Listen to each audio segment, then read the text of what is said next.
My lord, ನಾನೇನಾದ್ರೂ ತಪ್ಪು ಮಾತಾಡಿದ್ರೆ ಕ್ಷಮಿಸಿ. ನನಗೆಲ್ಲೂ ಇಂಥ ವೇದಿಕೆಯಲ್ಲಿ ಮಾತಾಡೋ ಭಾಗ್ಯ ಯಾವತ್ತೂ ಸಿಕ್ಕಿಲ್ಲ. ನಾನು ಲಾಸ್ಟ್ ಟೈಮ್ JTO ಲಿಸ್ಟ್ ಅಲ್ಲಿ ಸೆಲೆಕ್ಟ್ ಆಗಿರೋ ಕ್ಯಾಂಡಿಡೇಟ್. ಇದು ನನ್ನ ಡಾಕ್ಯುಮೆಂಟ್ಸ್ ಎಲ್ಲರಿಗಿಂತ ಫಸ್ಟ್ ಅಥೆಂಟಿಕೇಶನ್ ಆಗಿರೋ ಬಂದು ಡಾಕ್ಯುಮೆಂಟ್ಸ್. ಆದ್ರೂ ಆರ್ಡರ್ ತಗೊಳ್ದೆ ಹಿಂದುಳಿರೋ ವ್ಯಕ್ತಿ ನನ್ನ ಜೀವನ ಹೀಗಿದ್ದ ಪಾಡು. ಈಗ ಈಗ ನೀವೇನೇ ಹೇಳುವಾಗ ಸಾಮಾನ್ಯವಾಗಿ ಮದುವೆಯಾಗಿ ತವ್ರ ಮನೆಯಿಂದ ಗಂಡನ ಮನೆಗೆ ಹೋಗ್ಬೇಕಾರ ಕಣ್ಣೀರ್ ಹಾಕ್ಬೇಕು, ಹೌದಾ? ಇದು ಇಲ್ಲಿ ಬಂದ್ಕೊಂಡು ನಿಂದ ಏನೋ ಒಂದು ಅಹವಾಲ್ ಹೇಳ್ತಾ ಇದೀಯ, ಕೇಳೋಣ, ನೋಡೋಣ. ಅದು ಕಣ್ಣೀರ್ ಹಾಕ್ಬೇಕು, ನೇರವಾಗಿ ಮಾತಾಡ್ಬೇಕು. ನಮ್ಗೆ ಗೊತ್ತಾಗೋದು ಹೆಂಗೆ? ಎಮೋಷನಲ್, ನಾವು ಎಮೋಷನಲ್ ಆದ್ವಿ ಅಂದ್ರೆ ಜಸ್ಟಿಸ್ ಮಾಡೋದು ಹೆಂಗೆ? ನಾವು ಕಾನೂನು ಪ್ರಕಾರ ಮಾಡ್ತೀವಿ. ನೋಡೋಣ, ಈ ಕೇಸ್ನಲ್ಲಿ ಇದೆಯಾ ನಮ್ಮ ನೀನು? ಈ ಕೇಸ್ನಲ್ಲಿ ಇದೆಯಾ? ಇದೀನಿ. ಕೇಸ್ ನಂಬರ್ 26110 ಪಾರ್ಟ್ 2024 ಆಶಾ ಕೇಸ್. ಆಯ್ತು, ಕೂತ್ಕೊಳ್ಳಿ, ಕೂತ್ಕೊಳ್ಳಿ. ನೋಡೋಣ, ಕೂತ್ಕೊಳ್ಳಿ. ಎಸ್,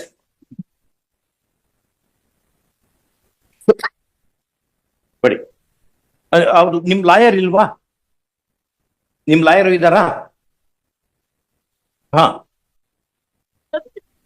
ನಮ್ಗೇನ್ ಲಾರ್ಡ್ ಅನ್ನೋ ಅಗತ್ಯ ಇಲ್ಲ, ಸರ್ ಅಂದ್ರೆ ಸಾಕು. ಒಂದು ನಿಮಿಷ ಕೇಳಿಸ್ಕೊಳ್ಳಿ. ಅಲ್ಲಮ್ಮ, ಒಂದ್ ನಿಮಿಷ ಅಲ್ಲ, ನಿಮ್ ಅರ್ಧ ದಿವಸ ಕೇಳೋಣ ಕೇಸಿನ ಬಗ್ಗೆ. ಇಲ್ಲೊಂದು ಏನೋ ಒಂದು ಆರ್ಡರ್ ಮಾಡ್ತಾ ಇದ್ದೀವಿ ಈಗ. ಯಾಕಂದ್ರೆ ಸರ್ವೋಚ್ಚ ನ್ಯಾಯಾಲಯ ಒಂದು ಆದೇಶ ಕೊಟ್ಟಿದೆ. ಏನಂತ, ಈಗ ಯಾರ್ಯಾರಿಗೆ ಅಪಾಯಿಂಟ್ಮೆಂಟ್ ಆರ್ಡರ್ಸ್ ಕೊಡಬೇಕು ಅನ್ನೋ ಬಗ್ಗೆ ಒಂದು ಇಂಡಿಕೇಶನ್ ಇದೆ. ಅದು ನೋಡೋಣ. ಆ ಪ್ಯಾರಾಮೀಟರ್ಸ್ ನಲ್ಲಿ ನಿಮ್ ಕೇಸ್ ಬಂದ್ರೆ ನಿಮ್ಗೂ ಕೊಡಕ್ ಬರುತ್ತೆ. ನೋಡಿ, ನಿಮ್ ಕ್ಲೈಂಟಾ? No. My lords, kindly may I make one mention regarding her grievance, ma'am. ಏನಾಯ್ತು? May I make one mention regarding her grievance? My lord, she is part of those 450 candidates who are there in the final selection list, which is accepted by the government. Accordingly to 399 candidates, they have already issued the work order. Out of 946 selected. 150 candidates not selected, she has, no, it is selected as per the merit, not issued appointment, not issued the appointment order. Now, my lords, in virtue of any orders that are being passed by this court, and as per the order of redoing which is directed by this court, my lord, virtually their fates are seized. For no mistake on their part, there's now, my lords, the revised list has come up by virtue of the direction of this court. Revised list all ಅವರು ಯಾರ್ದು ಬರೋದಿಲ್ಲ. For this reason, after this selection was complete, the final selection list was announced. Government accepted and they started issuing the appointment orders. As of November 2022, 400 appointment orders were issued. Subsequently, what has happened, my lord? This is very crucial for this case. In October 2023, appointments to 400 candidates, November 2022. But in October 2023, they have changed the entire gamut of this recruitment, but changing the terms and conditions, the eligibility criteria, everything by issuing SOP, standard operation procedure. My lords, as per the settled law, as per the apex court judgments, they can't do this. While the recruitment is on the way, if the law permits, as per the notification and as per the statute, or modification ಮಾಡಬಹುದು, modification ಮಾಡಬಹುದು. But idralli after appointment is accepted, they have changed the whole thing, and all those candidates English ನಲ್ಲಿ ಕನ್ನಡದಲ್ಲಿ ಹೇಳ್ತಾ ಇದ್ದೀರಿ, ಹೊಸದ್ ಹೇಳ್ರಿ. Most of the candidates who are in the revised list, they are selected by virtue of this change of terms and conditions. Note, which is the larger question, Lord. It is because of that, my lords, there is urgency to hear this matter. Finally, my lords, the Supreme Court has not. I was personally present before the Honorable ಅಲ್ಲಿ ಏನಾಯ್ತು ಅನ್ಕೊಂಡು Supreme Court ಅಲ್ಲಿ ಏನಾಯ್ತು? ನೀವು ಅಲ್ಲಿ supreme court ನಾಗ ಏನಾಯ್ತು ಅನ್ಕೊಂಡು ನಾವು ಕೇಳ್ಬೇಕಾ? ಆರ್ಡರ್ ನೋಡ್ಬೇಕು, ಆರ್ಡರ್ ಫಾಲೋ ಮಾಡ್ಬೇಕು. ಈ ಆರ್ಡರ್ ಮಾಡಿ ಯಾರು ಹೆಂಗೆ my lords, ಆರ್ಡರ್ ಮಾಡ್ಬೇಕಾದ್ರೆ apex court said we won't go into the merits of this case at this stage. List ಅಲ್ಲಿ ಬಂದಿದ್ದೀನಿ ಸರ್ ನಾನು, ಬಟ್ ಹೊಸ ಲಿಸ್ಟ್ ಅಲ್ಲಿ ನಾನು ನೇಮ್ ಇಲ್ಲ. ನಾನು ಏನ್ ಮಾಡ್ಬೇಕು ಸರ್ ಈಗ? ಅದ ಲೇಡಿನೂ ಅದೇ ಪ್ರಶ್ನೆ ಕೇಳಿದ್ರಿ, ಇಬ್ರು ಜೊತೆ ಕೂತ್ಕೊಂಡು ಡಿಸ್ಕಷನ್ ಮಾಡ್ರಿ ಏನ್ ಮಾಡ್ಬೋದು ಅಂತ ನಾವು ನೋಡ್ತೇವೆ. ಸರ್ ಒಂದು ಸ್ಟ್ಯಾಂಡರ್ಡ್ ರೂಲ್ಸ್ ಇರ್ಬೇಕು ಸರ್, ಇಲ್ಲಾಂದ್ರೆ SOP ಇರ್ಬೇಕು ಸರ್. SOP ಮಾಡ್ಬಿಟ್ಟು ಕಂಪ್ಲೀಟ್ ಫಾರ್ಮೆಟ್ ಫಾರ್ಮೆಟ್ ಚೇಂಜ್ ಮಾಡಿದ್ರೆ ನಾವೇನ್ ಮಾಡ್ಬೇಕು ಸರ್? ಅದಕ್ಕೆ ಜಾಬ್ ಬೇಕಂತ ಕೇಳಿಲ್ಲ ಸರ್. ಅವ್ರೇ ನಮ್ ಡಾಕ್ಯುಮೆಂಟ್ ಸರ್, ನನ್ನ ಡಾಕ್ಯುಮೆಂಟ್ಸ್ ಲಾಸ್ಟ್ 3 years ಇಂದ ಡಿಪಾರ್ಟ್ಮೆಂಟ್ ಅಲ್ಲಿ ಇದಾವೆ ಸರ್. ನನ್ನ ಡಾಕ್ಯುಮೆಂಟ್ಸ್ ಇಲ್ಲ, ನನ್ನ ಜಾಬ್ ಎಲ್ಲ ಲಾಸ್ ಆಗಿದೆ ಸರ್. ನನ್ನ ಲೈಫ್ ಬೀದಿ ಪಾಲ್ ಆಗಿದೆ ಸರ್. 2 ಮಕ್ಳು ಇದಾರೆ ಬೆಂಗಳೂರು ನಲ್ಲಿ, ಲೀವ್ ಮಾಡೋಕೆ ಹೆಂಗ್ ಪಡ್ಬೇಕು ಸರ್ ನಾನು? ಇವರು ಕಾನೂನು ತೊಡಕು ಮಾಡ್ಕೊಂಡ್ಬಿಟ್ಟು ನಮ್ ಕ್ಯಾಂಡಿಡೇಟ್ಸ್ ಗೆ ಪ್ರಾಬ್ಲಮ್ ಆಗ್ತಿದೆ ಸರ್. ಈ ತರ 300 ಮೆಂಬರ್ಸ್ ನಾವು ಲೈಫ್ ರೋಡಿಗೆ ಬಂದಿದೆ ಸರ್. ಇವ್ರು ಮಾಡ್ತಕ್ಕಂಥ ಡಿಸಿಷನ್ ಸರ್. ನನ್ ಕೆಲಸ ಬೇಕಿಲ್ಲ ಸರ್, ನನ್ ಕೆಲಸ ಅವ್ರು ಕೊಡ್ಲಿಲ್ಲ ಅಂದ್ರೆ ನಾನು ಆರಾಮ ಜೀವನ ಮಾಡ್ತಿದ್ದೆ ಸರ್, ತೊಂದ್ರೆ ಇಲ್ಲ. ಬಟ್ ಇವಾಗ ಹೆಂಗಾಗಿದೆ ನಮ್ಮೂರಲ್ಲಿ ಈ something did wrong, that is the reason ಈ ಕೇಮ್ ಟು ದ ಲಿಸ್ಟ್. ಆತರ ನಮ್ ಬಗ್ಗೆ ಬೇರೆ ಬೇರೆ ಥಿಂಗ್ ಮಾಡ್ತಿದ್ದಾರೆ ಸರ್. ನಾನು ಡಾಕ್ಯುಮೆಂಟ್ಸ್ ಎಲ್ಲ ಚೆಕ್ ಮಾಡ್ಕೊಳ್ಳಿ ಸರ್. ಒಂದು ನೆಗೆಟಿವ್ ಇಲ್ಲ ಸರ್, ಒಂದು ಪ್ರಾಬ್ಲಮ್ ಇಲ್ಲ ಸರ್. ಆದ್ರೆ ನಾನು ಲಿಸ್ಟ್ ಇಂದ ಆಚೆ ಇದ್ದೀನಿ ಸರ್. ಅವ್ರನ್ನ ಯಾವ ಕಾರಣಕ್ಕೆ ಇವರೊಬ್ಬರದೇ ಕೇಳಿಸ್ತೀನಿ ಹಂಗೆ ದೇವರ ಏನಾದ್ರು ಸ್ಟಿಗ್ಮಾ ಏನ್ರ ಇದೆಯಾ ಅವ್ರ ಮೇಲೆ? ಸ್ಟಿಗ್ಮಾ ಮಿಲೋಟ್ಸ್, ನಿಮ್ಗೆ ಒಂದು ಆರ್ಡರ್ ಕೊಟ್ಬಿಡ್ತೇವೆ, ನಿಮ್ ಊರಲ್ಲಿ ಹಂಚ್ಬಿಡಿ, ಎಲ್ಲರಿಗೆ ಒಂದು ಆರ್ಡರ್ ಕೊಟ್ಬಿಡ್ತೇವೆ, ಯಾವ್ದು ಸ್ಟಿಗ್ಮಾ ಇಲ್ಲ ನಿಮ್ ಮೇಲೆ, ಏನಿಲ್ಲ ಸರ್, ಅದನ್ನೇ ಹೇಳ್ಬಿಡ್ತೇವೆ. ಇವ್ರೇನು ತಪ್ಪು ಮಾಡ್ಯಾರ ಅಂತ ಇಟ್ಕೋಬಾರ್ದು, ಬಟ್ ಕಾನೂನಿನ ಪರಿಮಿತಿಯಲ್ಲಿ ಹಿಂಗಾಗಿದೆ ಅಂತ ಒಂದು ಆರ್ಡರ್ ಕೊಟ್ಬಿಡ್ತೇವೆ. ಕಾನೂನು ತೊಡಕು ಮಾಡ್ಕೊಂಡಿದ್ದಾರೆ ಸರ್. ಬಟ್ ಇವಾಗ ಆಯ್ತು, ಈಗ ನಿಮ್ಗೆ ಸಮಸ್ಯೆ ಆಗಿದ್ದು ಊರಲ್ಲಿ ಮರ್ಯಾದೆ ಕೊಡ್ತಾ ಇಲ್ಲ ಅನ್ನೋ ಪ್ರಶ್ನೆ ಅಲ್ವಾ? ಏನೋ ಸರ್ ನಮಸ್ತೆ ಸರ್, ಮಂಜುನಾಥ್ ಅಂತ ಮಾತಾಡ್ತಿರೋದು.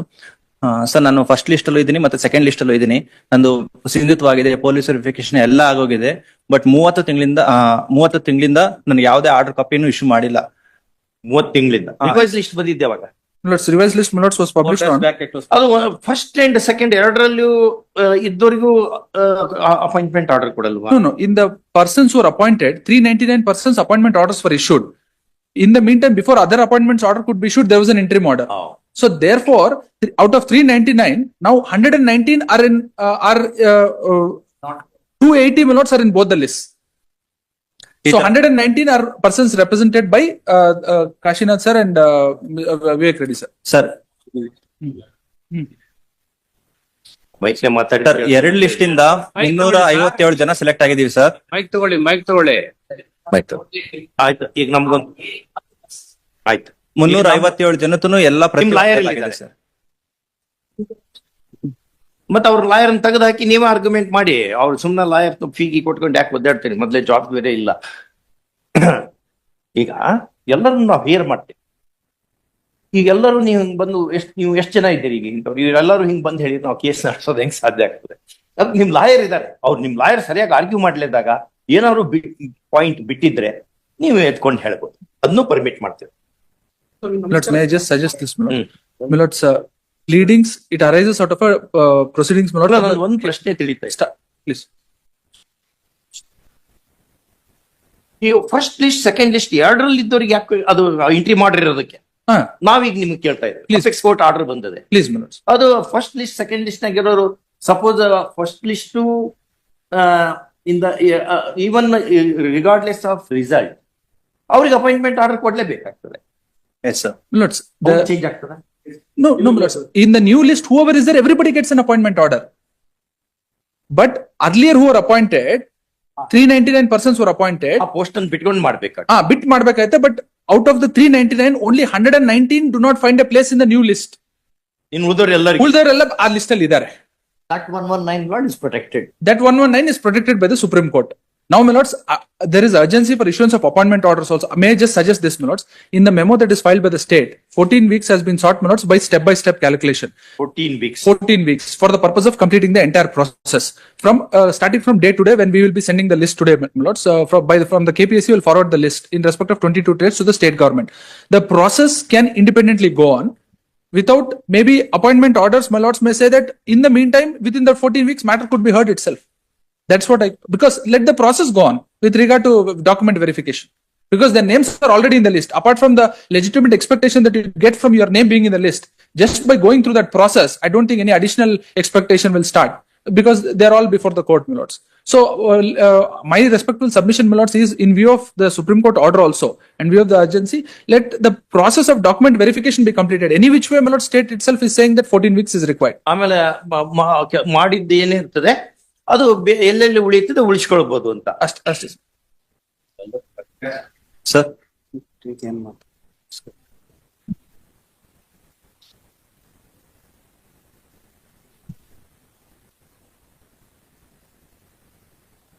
Or another alternative, my lords may just ask us to hold it and we hear the matter. But then there is a Supreme Court order there. ಎರಡರಲ್ಲೂ ಇದ್ದವರಿಗೂ ಕೊಡಲ್ಲ. ಈಗ ಅವ್ರು ಹೇಳಿದ್ದು Yes. ಎರಡರಲ್ಲೂ ಇದೆ ನಾನು ಅಂತ. Please, my lord. That is, unless ಮತ್ತೆ ಬೇರೆ ನಂದು document ಕೇಸ್ ಕೆಡಿಸಿದ್ರೆ ಗೊತ್ತಿಲ್ಲ ನಂಗೆ. please. ಈಗ ಇಷ್ಟು ಹೇಳಿದಾರೆ, ಇಷ್ಟು ಹೇಳಿದ ಪ್ರಕಾರ ನಮ್ಗೆ ಹಂಗ ಅನಿಸ್ತದೆ. ಮತ್ತೆ ಅವ್ರು ಮುಂದೆ ಏನೋ ಆರ್ಗ್ಯುಮೆಂಟ್ ಮಾಡಿ ತಮ್ಮ ಕೇಸ್ ತಾವ ಕೆಡಿಸ್ಬಿಟ್ಟು ನಾ ಏನ್ ಮಾಡ್ಲಿಕ್ಕೆ ಬರಲ್ಲ. ಸಿಂಧುತ್ವ ಆಗಿದೆ ಸರ್, ಪೊಲೀಸ್ ವೆರಿಫಿಕೇಶನ್ ಆಗಿದೆ, ಡಿಪ್ಲೊಮಾ ವೆರಿಫಿಕೇಶನ್ ಎಲ್ಲ ಮುಗಿದಿದೆ ಸರ್. ನಾನು 2 ಲಿಸ್ಟ್ ಅಲ್ಲಿ ಇದ್ದೀನಿ. ನನಗೆ 30 ತಿಂಗಳಿಂದ ನನ್ನ ಜೊತೆಲಿ ಇರೋರೆಲ್ಲ ಕೆಲಸ ಮಾಡ್ತಾ ಇದ್ದಾರೆ. ನಾನು ಈಚೆ ಇದ್ದೀನಿ ಸ್ವಾಮಿ, ನನಗೊಂದು ಆರ್ಡರ್ ಕಾಪಿ ಇಶ್ಯೂ ಮಾಡಕ್ ಮಾಡ್ಕೊಡಿ ಸ್ವಾಮಿ ಅಷ್ಟೇ. ರೀಸೆಂಟ್ ಆಗಿ KPSC ಮತ್ತೆ ಡಿಪಾರ್ಟ್ಮೆಂಟ್ ಸೇರ್ಕೊಂಡು ಒಂದು SOP ಫಾರ್ಮೆಟ್ ಅಂತ ಮಾಡ್ಕೊಂಡು ಕಂಪ್ಲೀಟ್ ಸೆಲೆಕ್ಷನ್ ಪ್ರೊಸೆಸ್ ಚೇಂಜ್ ಮಾಡಿದ್ದಾರೆ ಸರ್. ಅದೇ ಹೇಳಿದೆ. ಎಷ್ಟು ಸಾವಿರ ವೇಕೆನ್ಸಿಗಳು ತುಂಬದೆ ಹಾಗೆ ಉಳಿದಿದ್ದಾವೆ. ಎಲ್ಲರೂ ಏಸ್ ಬಾರ್ ಹಾಕುತ್ತ ಹೋಗ್ಬಿಡ್ತಾರೆ. ನೀವು ಅವನ್ನೆಲ್ಲ ಅಕ್ಯುಮುಲೇಟ್ ಮಾಡಿ ಅವ್ರು ಮುದುಕರಾದ್ಮೇಲೆ ನೀವು ಅಪಾಯಿಂಟ್ಮೆಂಟ್ ನೋಟಿಫೈ ಮಾಡಿದ್ರೆ, ರಿಕ್ರೂಟ್ಮೆಂಟ್ ಪ್ರೊಸೆಸ್ ನೋಟಿಫೈ ಮಾಡಿದ್ರೆ ಅವರೆಲ್ಲ ಏನ್ ಮಾಡ್ಬೇಕು? But, it's A serious matter. the difficulty is that we are also trying to regularize some of them, my lord. In the other matter, ಅದು that also we understand. claims of they are more senior. That's all. But our information, when we were sitting in Dharwad bench, learned additional advocate general made a submission. Thousands of vacancies. ಅವ್ರು ಹೇಳಿದ್ದು ಲ್ಯಾಕ್ಸ್ ಅಂತ ಹೇಳ್ಬಿಟ್ರು. ಮತ್ ನಾವ್ 2 ಸರಿ ಕೇಳಿದ್ವಿ, 1000 ಗಟ್ಲೆ ಇದೆಯಾ, ಲಕ್ಷ ಗಟ್ಲೆ ಇದೆಯಾ? ಅವ್ರು ಹೇಳಿದ್ದು ಮೋರ್ ದೆನ್ ಎ ಲ್ಯಾಕ್ ವ್ಯಾಕೆನ್ಸೀಸ್ ಅಂತ ಹೇಳಿ. ನಮ್ಗೆ ಗೊತ್ತಿಲ್ಲ. ನೆಕ್ಸ್ಟ್ ಡೇಟಿಗೆ ನೀವು ಅದ್ ಹೇಳ್ಬೇಕು ನಮಗೆ. Yes. ಎಷ್ಟು ಟೋಟಲ್ ವೇಕೆನ್ಸೀಸ್? ಬಹಳ ಜನರಿಗೆ ಜಾಬ್ ಇಲ್ಲ. ಇದನ್ನ ಅರ್ಥ ಮಾಡ್ಕೋಬೇಕು ಸರ್ಕಾರಗಳು.